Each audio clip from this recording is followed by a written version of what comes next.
Kivu. Chaji okuluma n'okutwalana. Bagamba chaji okuluma n'okutwalana. Kivu. Chaji okuluma n'okutwalana. Abakyalo omubalongo gw'omusumbu kunywerereko. Ebwobeera gy'obeera kivu. Chaji okuluma n'okutwalana. Oluma n'otwaleka.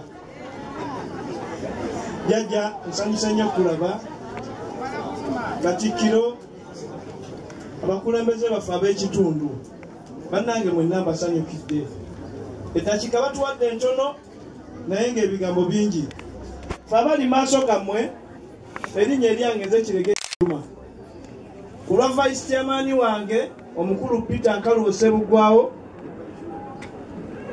atasobodde kubaawo ndiwo mu ngatto ze nga nze vice chairman owa Musu Sports Committee. Abamu ku bendi nabo wano beba olukiiko oluddukanya ebyemizannyo mu kika ky'omusu. Nga nsooka okubanjuliramu engeri y'obudde gye buli butono nga nzijemu batonotono. Tulinamu omwami gwe twalengereranga ku TV mu mipiira gya World Cup egyo gyali luddawo eyo egy'ensi yonna. Briefly Alito Omusange. Bannange obugalo muli naye ono. Yona Alito Omusange. Bawongere obugalo bannange. Tulina omutendesi omukyala atendeka omupiira ogw'ebigere nga yeddira musu coach Farida Bulega. Obugalo. Tuli ne jjajja w'amasiro g'e Kasubi. N'obugalo bwe tabugabe ennaku zino. Nkalubo David tuli naye wano Roza TV mwamulabye nga yeetalaayo yannengena okutegeera nze ennaku ezo. Tulina Ssaabakunze yawangula omudaali ogwa zaabu ogwa Buganda yonna mu kuwagira omupiira gw'ebigere. Weewaawo. Tulina omuvujjirizi ate ng'ali ku lukiiko Agustine Sebugwawo kubayita ababiri ng'ava mu ssiga lya Kikawe Kawoko. Obugalo. Tulina omukyala maneja wa ttiimu y'abawala. Yakoze nno bulungi. Waliwo omuwala yayawuza bubi naye yabadde genda ku quarter finals. Yakomye ku ttiimu omukaaga. Nankumba Debula ng'ava mu ssiga lya Kagombe. Tulina omuvujjirizi omukulu eyatambuza ttiimu yaffe ey'omusu sizoni eyaggwa ng'asasula baasi mitwalo 3 emirundi ng'etaano. Omumbeja Nasuna Musa Bode ng'ava mu nju y'amagatta emirembe awo mwesuneko. Kakati muteekateeka zaffe ze tuyita mu bufunze. Essaawa zino ttiimu yaffe eri World Kampala. Ssaawa zino bali mutukubira masimu. Tuli mu kugifumba tugitendeka. Ab'omusu mulina ekizibu kimu. Yasini yabakuzizza ekyejo. Yasini Doni. Buli lwalaba nga munanaagira ng'ayiwawo omubiri. Buli lwalaba nga munanaagira ng'ayiwawo omubiri. Bamuwe obugalo. Naye ku luno nabadde mugambye Yasini ku luno totuwa. Leka naffe tukole ki? Engeri gye ngenda mu b'omusu. Leka naffe tukole ki? Omupiira gw'oku Mande ffe abali wano ffe tuba tugusaponsalinga. Bannange tubonaabona ffe nga bwe mutulaba n'ab'olukiiko. Mbayitiremu katono mulabe. Buli lunaku tutraininga ttiimu eyo ebeeyagaza temuwulira ku rediyo ne musanyuka. Naye buli lunaku ebeera ku training tulina abasambi 10 ameka. Mu katono ke tufuna buli musambi tumuwa omutwalo gutya. Gwantambula si gwakulya kuba abaana basambira kika. Egyo emitwalo emeka. Abo babeera wali batuulya na banywa amazzi tunywa ga mitwalo emeka 5. Tulina abatendesi omukyalo ono alina coaching staff y'abantu bameka. Kati tubawe sente meka buli lunaku okujja. Mubagabire meka mitwalo emeka. Afe yatugamba ku musu akolera mu mitwalo 7. Gatta kwa 3.5 egyemeka. Emijozi mwe batrainingira bajoza buli lunaku. Ekisaawe kya World Kampala kya mitwalo 10 n'emeka 5. Oba togisasudde toyingira. Mugatte ye mitwalo 6 buli lunaku. Ab'omusu balinda nti ku Mande tugenda kukwatanga bingi ennaku z'omwezi 8. N'esooka oyimiriremu. Lwaki tebaleeta ekiggo ne bakuwa ssente essaawa eyo? Tugenda n'okuteeka wano akameeza essaawa zino ng'emikolo bwe gitambula ng'okola ki? Ng'okiika nga bakuwandiika. Tulina omukutu gwa sports. Mbadde mbabaliramu obuvunaanyizibwa bwe tulina. Olunaku lwe tugenda okukwata engabi nga ku Mande. Ab'omusu ate lwe muvaayo. Omugenyi atuuse nti ate sala enkoko. Ku ssaawa eyo tonnagikalira tonnagikola kulya. mwewe mwagala temweteekateeka ku Mande tugenda kukwata engabi tiimu ku lunaku olwo twagala obukadde 2.5 sabe mubeerayo bameka tubeerayo abantu 4 tuli wakiso ku Mande ssaawa 8 naye ate wano tuvaawo nga sente z'omupiira ezo tuzifunye Yasini totuwa ku luno bwe mutatuwa tetujja kugenda bagambe nti omusu tegwakoze ki tegwakiise femeza yaffe weeri Mpuse katebe wano. Akatebe kaako. Omukyala omutendesi w'omupiira ogw'ebigere ate ng'ali ku ddala lya Uganda yonna ku national kababuuzeeko katono. Assalamu alaikum warahmatullahi wabarakatuh. Wa alaikum assalam warahmatullahi wabarakatuh. Jajja sanso okulabako maama we bali kujja mukulike ekkubo basabo ne bannyamu balamusizza amannya nza bulega Faida Nabisubi nga ntendeka mupiira gw'abakyala ogw'ebigere tumi eggwanga nga ntendeka n'ekika kyange eky'omusu ogwa 2019 tusaka kati ab'omusu bali kunesiga bali kunjagala kivu weewaawo siniya Tom babuzeeko oyo siniya Tom Jajjaffe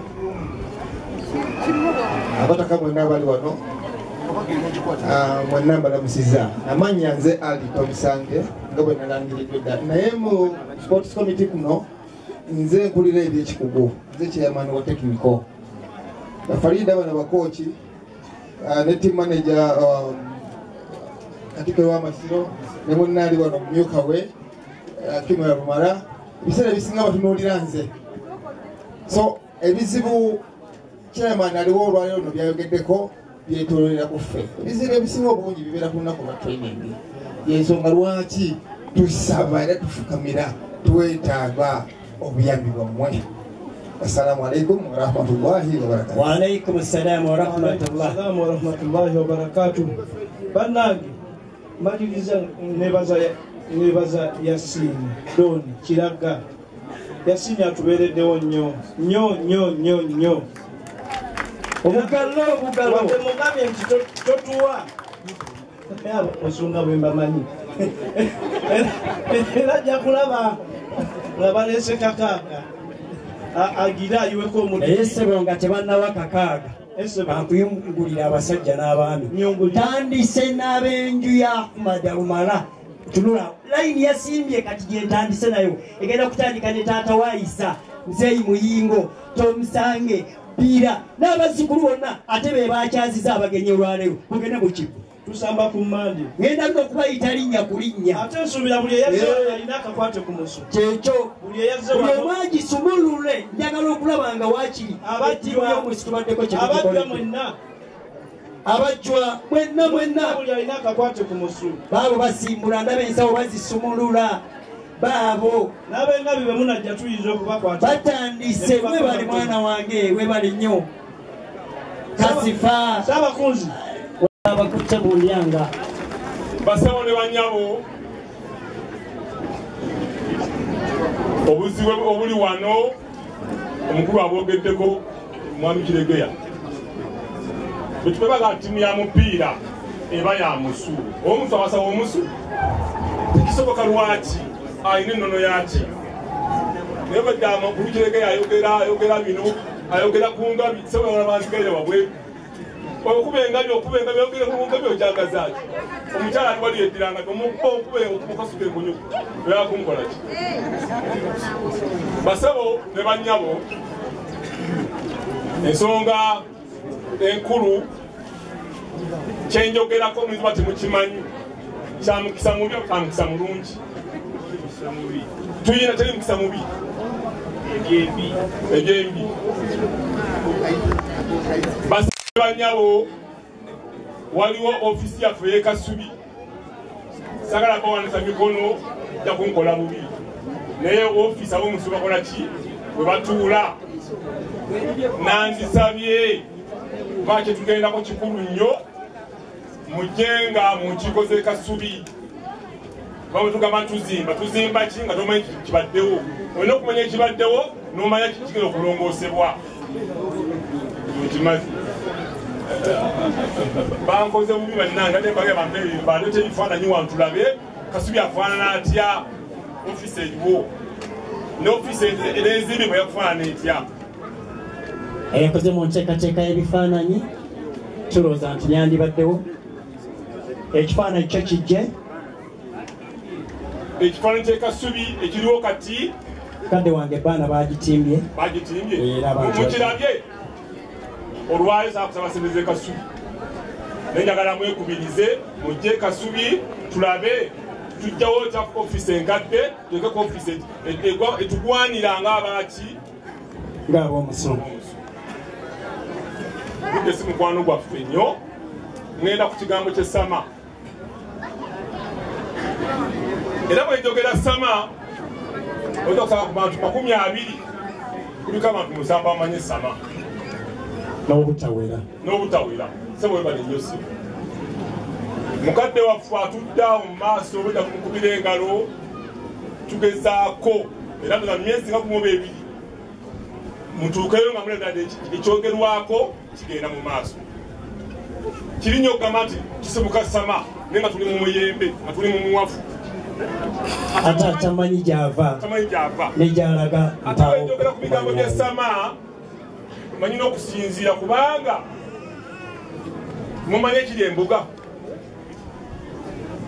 waliyo wangabi kunziramu waliyo wangabi waliyo waki katera mbeeraawo nkaabenga sama tubasaba mwenna abali wano bwe babayitanga essama mwenna mukole mutya mwenna mutuuke sagala mujje ngalo nkalu mujja ngalo nakaki engalo nkalu zinyumira nnyinizo mukube mu ngalo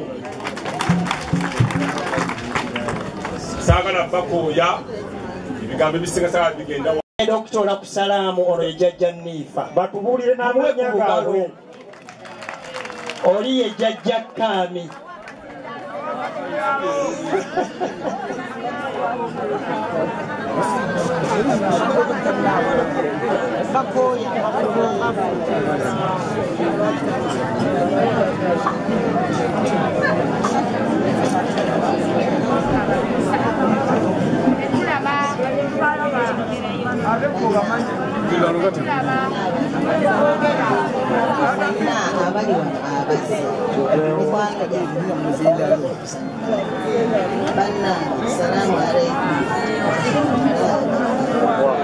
Assalamu warahmatullahi wabarakatuh.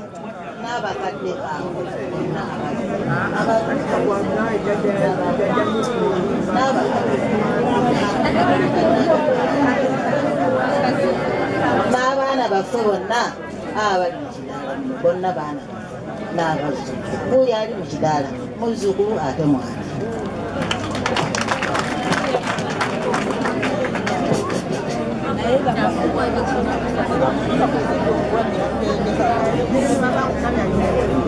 Assalamu alaikum warahmatullahi wabarakatuh.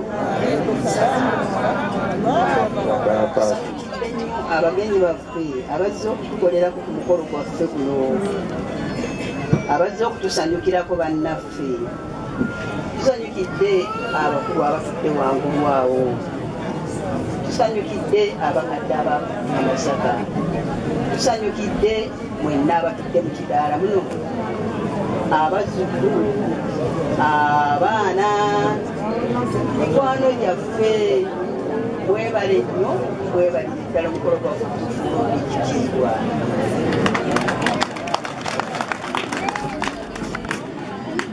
takbir takbir Allahu akbar walillahi alhamdu bannange ebijuju ebyo mubiwe ku bugalo